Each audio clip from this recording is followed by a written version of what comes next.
전쟁의 가능성이 없는 것은 아닙니다. 전쟁이 일어난다고 보는 쪽에서는 여러 가지 지금 시나리오를 제시하고 있습니다. 아무래도 남북이 직접 대결할 가능성도 있지만은 큰 틀에서 보면은 지금 계속 긴장이 고조되고 있는 미중 대결 와중에서 우리가 끌려 들어가는 일이 벌어지지 않을까, 이런 얘기들을 하고 있습니다.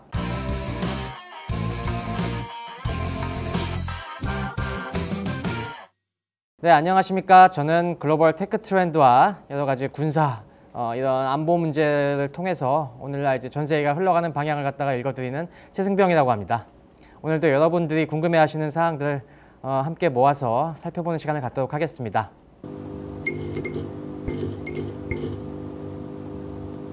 네, 지금 우크라이나에서 전쟁이 본격화된 지가 벌써 2년 반이 넘었습니다. 2022년 2월 달에 전면 침공을 한 뒤로 처음에는 금방 끝날 것처럼 예상을 했지만은 그 예상을 뒤엎고 우크라이나가 계속 항전을 해오면서 전쟁이 지금 장기화되고 있죠. 현재 지금 우크라이나는 굉장히 알토란 같은 영토를 많이 잃었습니다. 기본적으로 이번 전쟁은 돈바스 지역에 이 러시아 분리주의자들을 갖다가 지원한다는 명분으로 러시아가 침공을 한 것이었는데요. 지금 이 돈바스 같은 경우 이곳은 도네츠크주와 루안스크주를 얘기하는데 여기가 지금 다 점령이 되지 못했습니다. 하지만 그거 이외에도 전쟁이 다른 곳으로 계속 옮겨 붙어 갔고, 지금 러시아는 이 우크라이나의 가장 중요한 젖줄이라 할 수 있는 드니프로강, 이 중류 그리고 하류의 헤르손주와 자포리자주의 상당 부분을 점령하고 있습니다. 그만큼 우크라이나의 목줄을 지금 쥐고 있는 상황이죠. 이 상황을 갖다가 반전시키기 위해서 최근에는 젤렌스키 대통령의 주도로 이 역공을 펴기도 했습니다. 지금 또 쿠르스크주라는 러시아 중부 쪽에서 이 역공세를 펼쳐갖고 러시아 영내로 진입을 하는 작전을 펼쳤는데, 지금 이곳에서도 깊이 지금 돌파구를 뚫어내지 못하고 지금 여기서 교착 국면이 계속 벌어지고 있고요. 지금 상황은 전반적으로 본다면은 우리 6.25 전쟁이 51년, 52년쯤에 들어가서 지루한 고지전으로 이어진 그런 상황과 비견될 수 있다고 보시면 될 것입니다.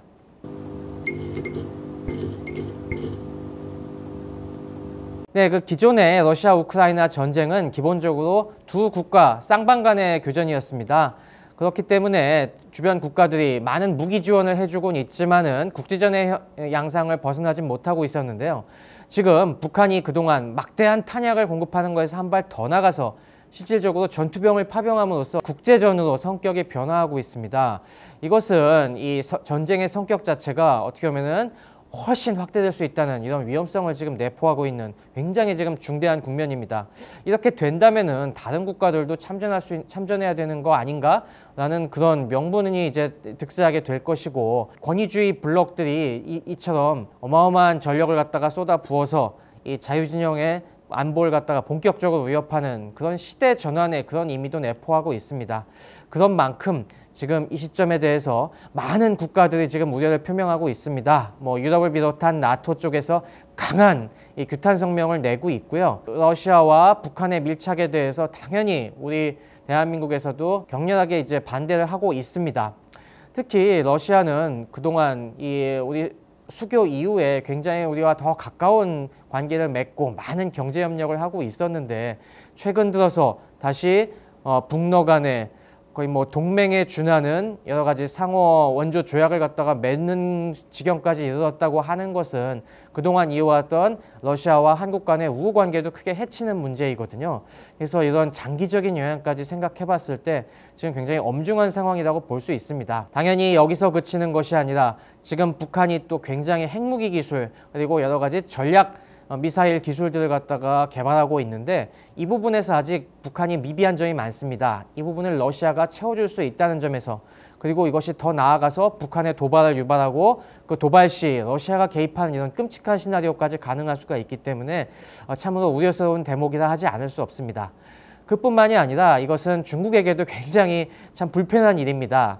전통적으로 봤을 때 북한, 중국, 러시아의 관계는 굉장히 가까우면서도 서로 간의 갈등이 굉장히 많았는데, 북러 밀착은 이 북한에 대해서 계속 영향력을 행사하고 싶어하는 중국 입장에서도 굉장히 불편합니다. 이런 면에서 중국에서도 최근에 북한에 좀 불편한 기색을 보인다든지, 아니면 한국에 좀 유화적인 자세를 보인다든지, 이런 좀 뭔가 태세 전환의 움직임이 보이고 있는데 이런 여러 가지 측면을 우리가 굉장히 유념해서 앞으로도 현명한 대처를 해야 될 것 같습니다.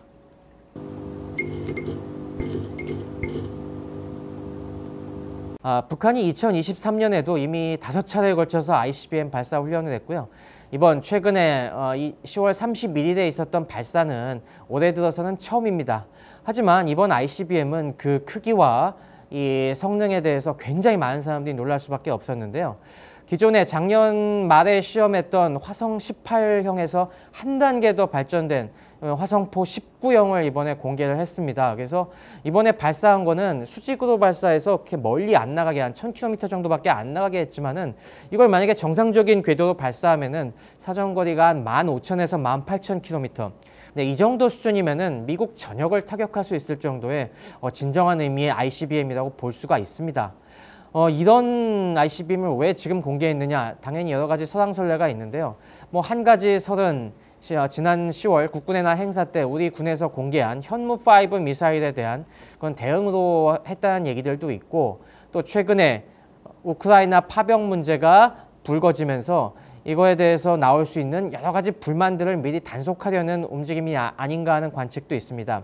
무슨 얘기냐면은 지금도 벌써 교전이 일어났다는 얘기들도 있듯이 앞으로 전사자가 나오고 이런 전사 통지가 이 북한 내 가족들에게 전달되면은 민심의 동요가 있지 않겠습니까? 그럼 이럴 때일수록 우리가 흔들림 없이 이 핵 강성대국을 갖다가 꾸준하게 밀고 나가야 된다라는 그 국민들의 마음을 다잡는 메시지를 담아서 했을 수도 있고요. 대외적인 목적도 있다고 봅니다. 지금 이런 식으로 우리가 대외 파병을 한다고 지금 국내에 우리 국방이 흔들리지 않고 있다. 우린 이만큼 강력한 핵무력을 갖고 언제든지 우리를 만약에 기웃거리면은 받아칠 준비가 돼 있다. 이런 다양한 메시지를 내포하고 있다고 봅니다.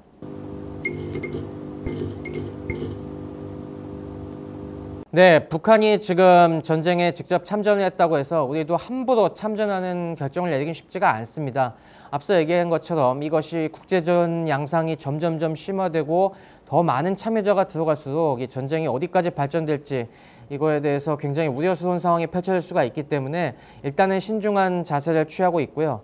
또 최근에 미국 대선이 있었죠. 그래서 도널드 트럼프 대통령이 다시 한번 대통령에 당선이 됐기 때문에 이 또 미국이 새로운 정책이 실행될 것입니다. 그래서 이거에 또 발맞춰서 우리의 입장을 조율해야 되는 문제들도 있습니다. 그래서 우리가 당장 이 전쟁에 뛰어드는 거는 아닌 것 같고, 다만 우리가 이 자유진영의 일원으로서 일단 우크라이나의 전쟁 노력에 계속적인 지원을 해야 되는 건 맞는 것 같습니다. 그 지원의 형태라고 하는 것은 뭐 지금 얘기 나오고 있는 계속된 방어 형태의 무기 지원이 1단계가 될 수가 있을 것 같고, 그 밖에 뭐 북한이 확전을 하게 될 경우에 그 당시 그 수위를 봐가면서 우리가 또 대응 수위를 높여나갈 수가 있겠죠. 그런데 이런 뭐 방어용 무기 지원이라든가 인도적 지원 차원을 넘어서서 우리가 공격 무기를 지원한다든가 아니면 직접 파병을 한다든가 이런 식의 굉장히 훨씬 수준이 높은 대응은 아직은 조금 더 지켜봐야 되지 않나, 조금 더 우리가 신중할 필요가 있지 않나 생각하고 있습니다. 물론 뭐 러시아의 우크라이나 침공이 정당한 것은 아니고 우리도 그에 상응하는 지원을 해줄 필요는 있겠지만은, 또한 이것이 세계대전으로 번지지 않게 우리가 또 전 세계 나토라든가 다른 미국 등등과 보조를 맞춰야 되는 의무 또한 있거든요. 이 부분은 아마 정부에서 이 우방국들과의 충분한 협의를 갖고 뭐 현명한 판단을 내리지 않을까 그렇게 기대하고 있습니다.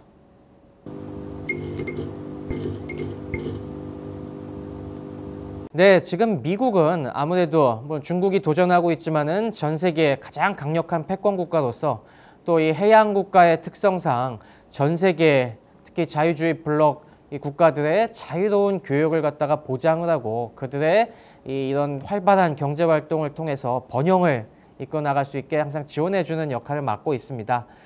그럼으로써 또 미국의 이익이 극대화되는 그런 역사를 계속해 왔고요. 그러한 것이 전통적인 미국의 책무로서 지금 뭐 그러한 역할들을 계속 수행하고 있다고 보시면 됩니다. 그러니까 미국이 막대한 안보 비용을 지출하는 것이 결코 뭐 전 세계를 향한 희생이 아니다. 그렇게 함으로써 세계가 번영하고 미국도 충분한 이익을 얻을 수 있는 그런 구조가 지금 암묵적으로 합의가 돼 있다는 것이죠. 네, 그리고 이런 구조가 만들어진 배경을 갖다 우리가 생각해 본다면은 과거에는 미국이 에너지 안보 문제가 굉장히 중요했습니다. 무슨 얘기냐면은 결국에 전 세계가 전 세계 산업이 돌아가기 위해서는 에너지 확보가 굉장히 중요한데요. 이제까지는 그 에너지의 상당수가 석유에서 나왔습니다. 이 석유는 당연히 중동에 굉장히 많은 양이 있고 이 중동과 미국 간의 안전한 이 에너지 수송로 그리고 이것이 자유주의 전체 블록까지 다 안전하게 이용할 수 있게 지금 미국이 보장을 해야 됐었거든요. 그런 면에서 미국이 전 세계의 이런 분쟁에 개입을 하고 혹시나 여기에 위협을 가하는 세력이 있다면은 앞서서 이제 타격하는 이런 전체적인 구조가 유지돼 왔었는데요.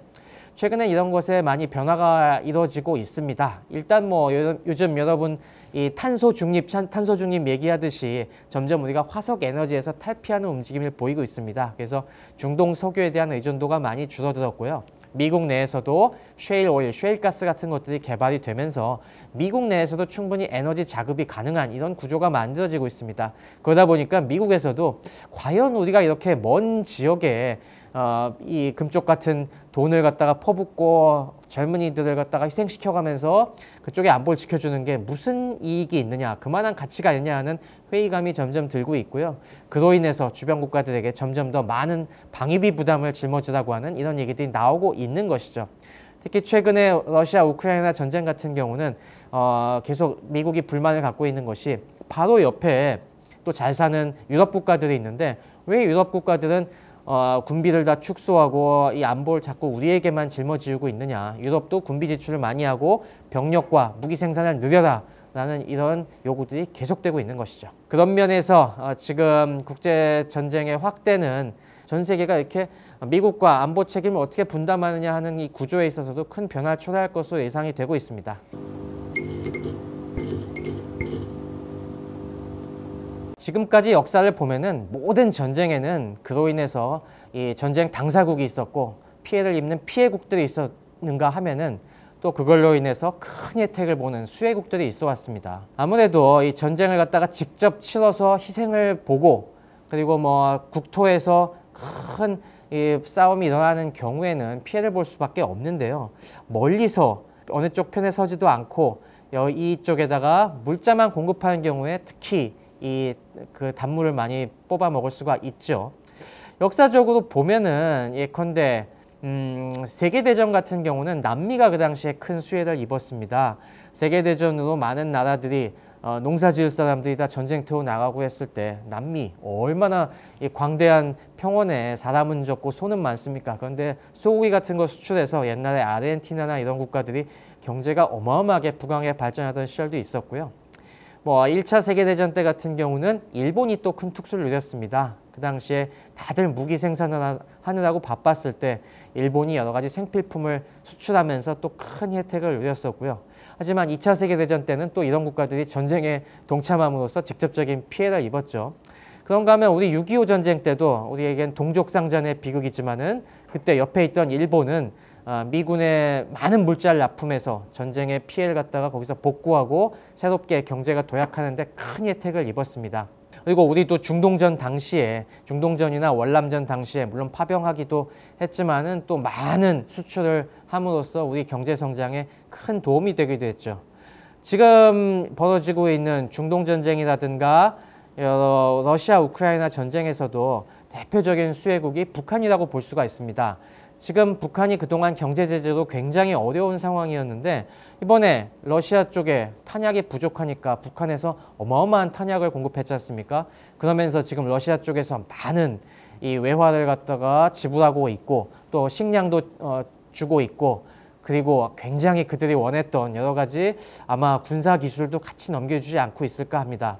이런 면에서 지금은 북한이 아주 큰 수혜국이라 볼 수 있겠죠. 전쟁은 뭐 이런 식으로 항상 당사국, 피해국, 수혜국에 엇갈리게 돼 있고요. 지금 또 트럼프 시대 국제 분쟁이 또 어떤 식으로 확대될 것인지 많은 사람들이 점치고 또 그것들이 어떤 국가들 아니면 또 어떤 기업들이 수혜해 볼지 많은 분들이 주판을 튕기고 있지 않습니까? 그래서 최근에도 보면은 이 국내 방산업체들, 뭐 하나 에어로스페이스라든가 현대 로템 같은 기업들이 굉장히 주가가 많이 오르고 있듯이 뭐 이런 식의 희비가 엇갈리는 구조는 역사상 지금까지도 그래왔고 앞으로도 계속 반복될 것입니다.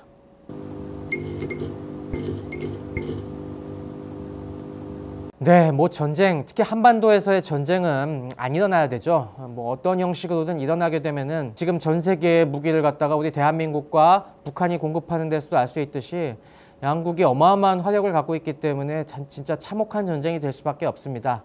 뭐 하지만 그렇다고 해서 전혀 이 전쟁의 가능성이 없는 것은 아닙니다.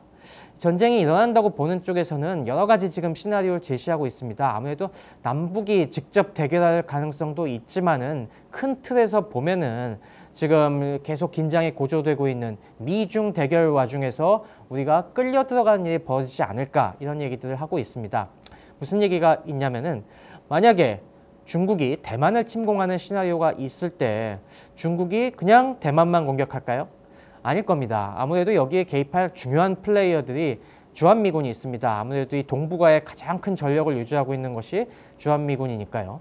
그렇게 되면은 우리 한반도에 있는 미국의 주요 시설들을 갖다가 공격할 것이고, 그렇게 되면은 그 와중에 우리에게도 부수적인 피해가 갈 수 있다는 거죠. 또 더 나아가서 그렇게만 하면은 또 승산이 부족하기 때문에 북한을 사주해서 잘 무슨 여러 가지 방법으로 구슬리건 협박을 하건 해서 북한이 작건 크건 우리 휴전선 쪽에서 도발을 일으켜갖고 우리 한국군이라든가 주한미군이 움직이지 못하게 묶어놓을 것이다. 이런 시나리오들이 있습니다.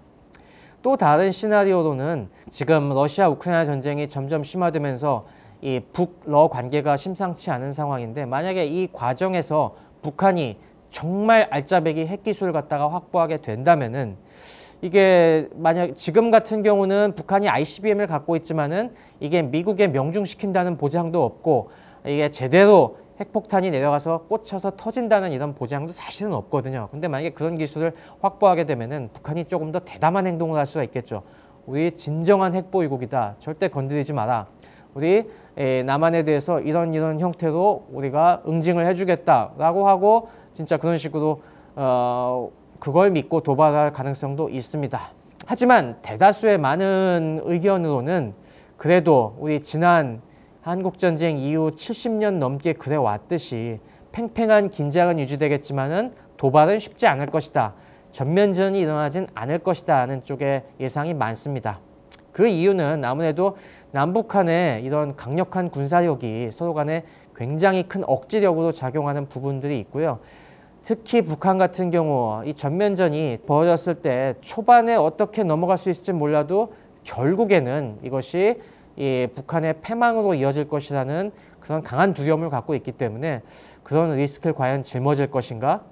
아마 이거는 쉽지 않을 것입니다. 북한의 지금 여러 가지 도발이라든가 핵무력 확보의 목적도 결국에는 그들의 체제를 갖다가 온전하고 계속 그런 폐쇄적인 김씨왕조를 유지하는 상태에서 어느 정도 먹고 살 기반을 마련하겠다는 그런 노림수가 크거든요. 그러니까 그런 면에서 이 파멸을 불러일으킬 전면 도발까지 가지는 않을 것이다. 이런 생각도 많이 하고 있습니다.